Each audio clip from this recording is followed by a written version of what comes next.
I want to get your take.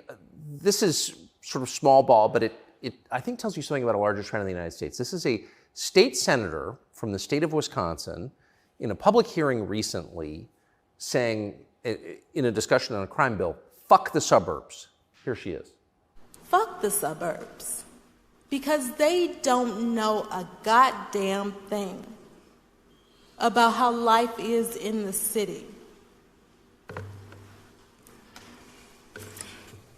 What is that? There's a hostility there. Where does that come from? That comes from being a perpetual victim.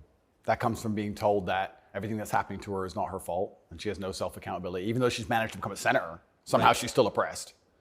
And that means that everyone else who looks like her is also completely and utterly oppressed. And anybody who has a slightly better life in any way is, by extension, a bad person because they weren't oppressed. Yes. And that's where the hate comes from. The division's put there by these mindsets which are being purported by the people in charge of the world, convincing you that you have no control at all over your own life.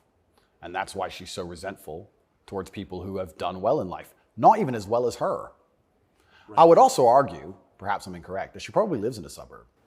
Of course she does. So she's a hypocrite on top of that. Yeah. But hypocrites are, the fantastic thing about being a hypocrite is if you're a hypocrite with a little bit of power or influence, you're allowed to be a hypocrite because you're spreading information on the larger problem. In fact, this is actually interesting. One of my funnest things, I'm going to announce this here on your show for everyone to know, this is a world exclusive. I want to become a climate change activist. Because when I was younger, people would say, what do you want to be when you grow up? Do you want to be a fireman? Do you want to be Batman, et cetera? And I wasn't sure what would really make me happy. But now I'm ultra wealthy and I fly around on private jets all the time. I think that now is the time for me to become one of those hypocritical climate change activists. 100%. It's going to be super fun. Well, as your carbon footprint grows, your concern about carbon footprints grows. Absolutely. Eat the bugs. Sell your car. How dare you eat meat?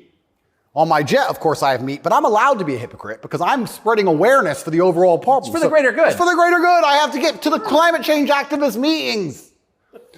So, which happened to be in Switzerland, I noticed. Of course. So, although I'm flying on, well, before this arrest. They're never in New Jersey. Never. So before this arrest, I was on about 3 or 4 jets a week. But every single time I was flying on my private plane, I was extremely concerned about the carbon footprint. Of course you were. And so I am now a climate change activist. I just want to let the whole world know.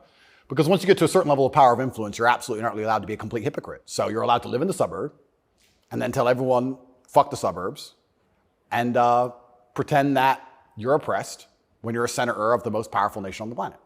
Because it's a logic fail on every level.